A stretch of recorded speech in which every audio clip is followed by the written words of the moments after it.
This ranking thing is fun. Let's do another one.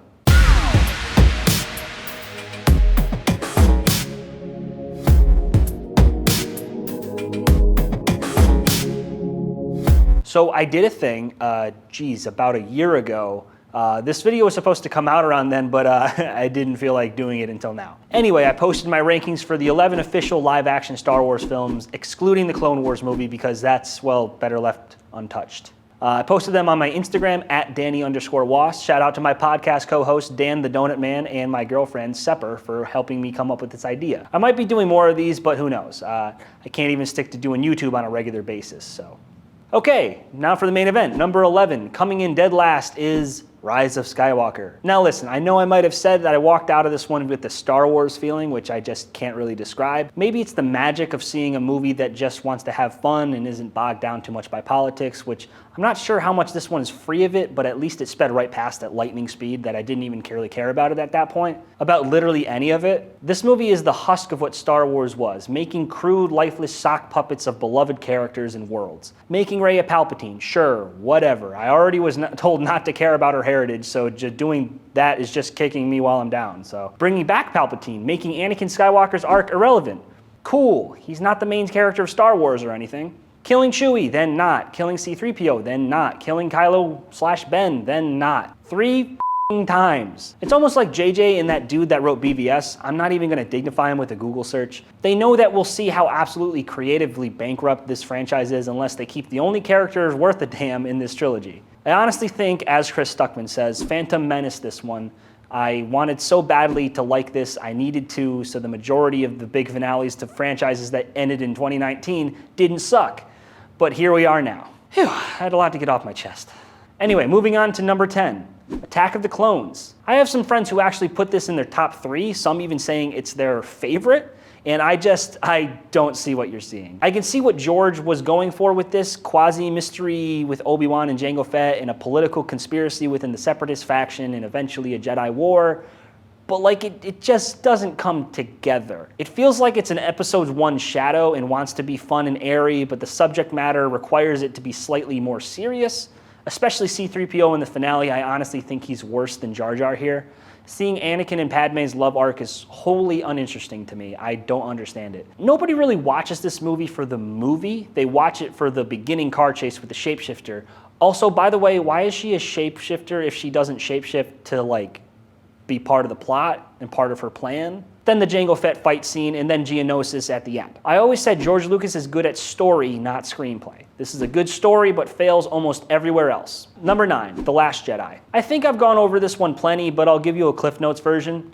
Luke isn't Luke, Finn is wasted, Poe's a bitch, Rey doesn't do anything, then is perfect. Don't even get me started on Holdo. And Canto Bight bad. Oh yeah, Rose is there.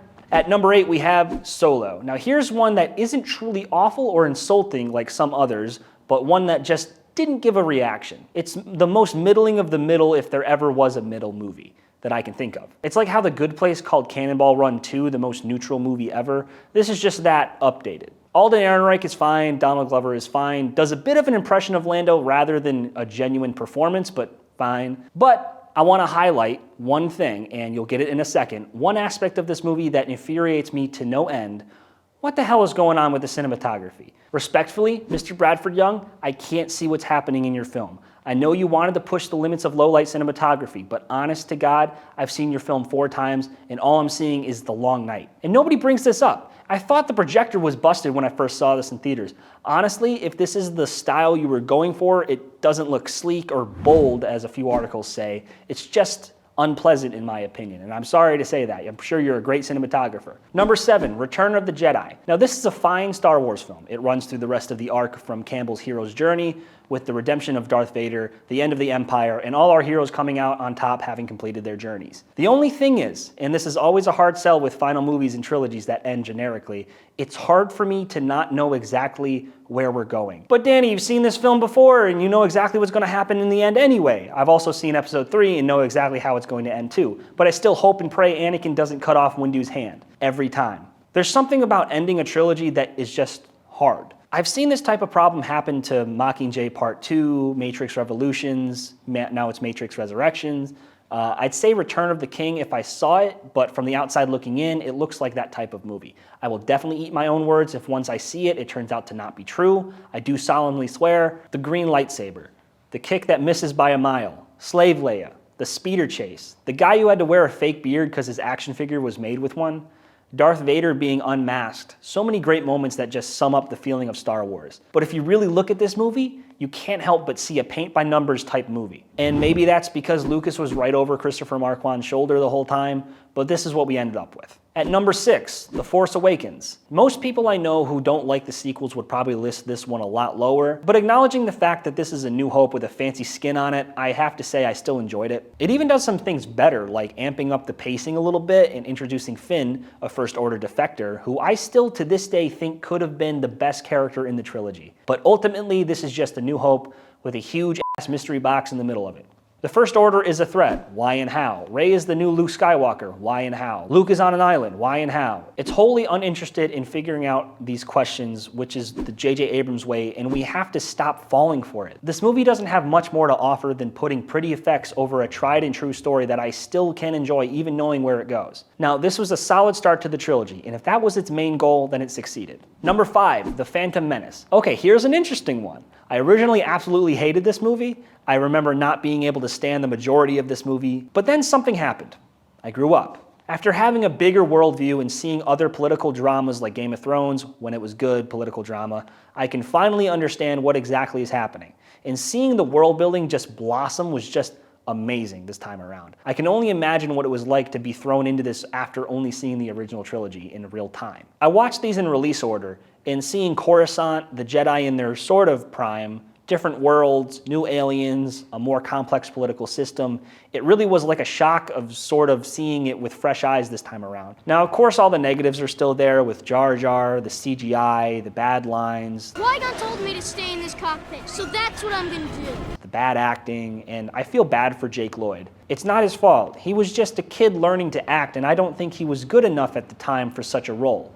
And also the controversies behind Ahmed Best and Kelly Marie Tran, and dare I say Gina Carano, are none too good either. But back to the movie. These are all issues that have to do with the execution of the movie. I've said it before and I'll say it again, George Lucas is a story guy, not a screenplay guy. The downsides of this movie became what they are merely because George didn't have anyone saying no to him.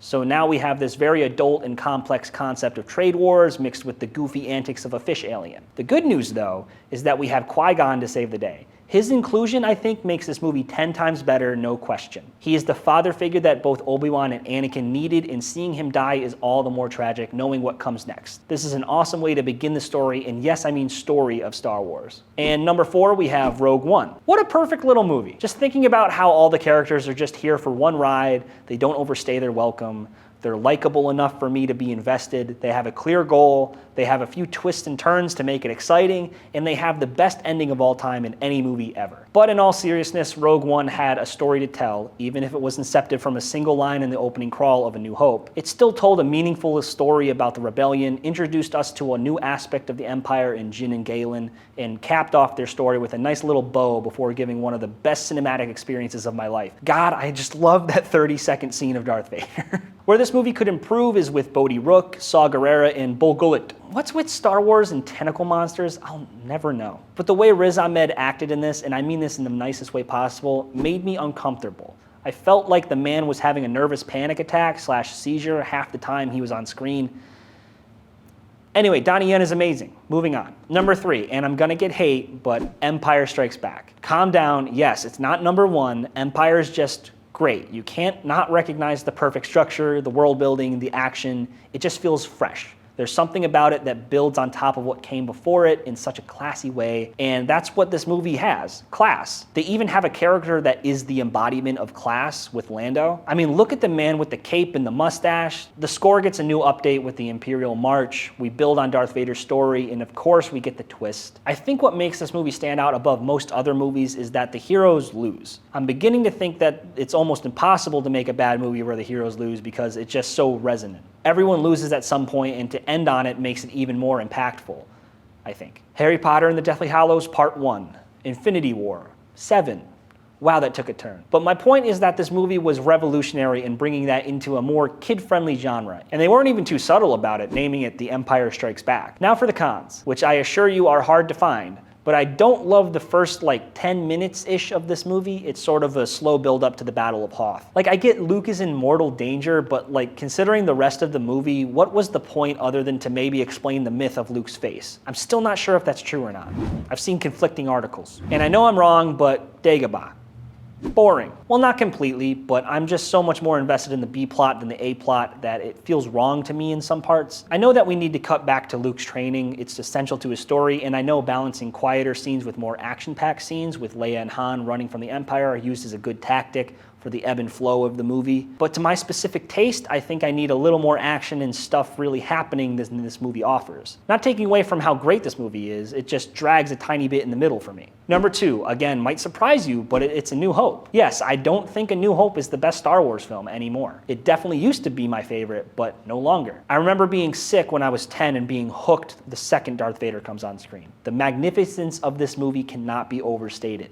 The beauty of the twin sons and Luke being a but then learning to be a hero is a beautiful story. To introduce us to this world at this point in the timeline was such a genius plan. This is literally Star Wars. This movie spawned the Star Wars feeling. Whenever I see a memorable Star Wars moment, I feel the same way that I felt while watching this.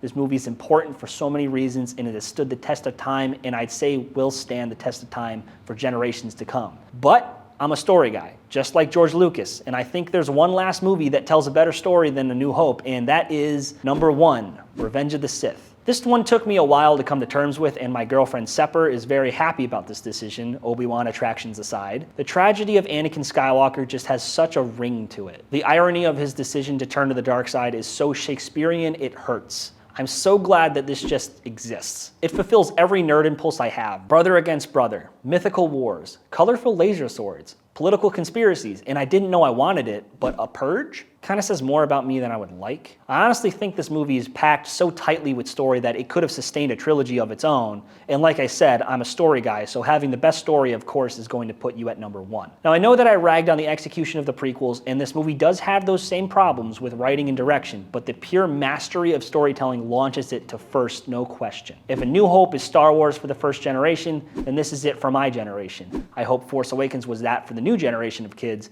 Unfortunately, if they like the other movies, they're wrong, plain and simple. But for Revenge of the Sith, even the grumpy old Star Wars fans like me, but from the first generation, agreed that this movie was great as well. It truly earns its spot in the Star Wars universe, and I can wholeheartedly say that this is my favorite. And that was my rankings for all the live-action Star Wars movies. This is a type of video that I could be doing in the future. Like I said, I don't keep up with YouTube as much as I should, but who knows, I might do more. Maybe like the MCU or something. I'll also be posting these rankings on my Instagram at Danny_Was. So like, share, subscribe, and leave a comment. Goodbye.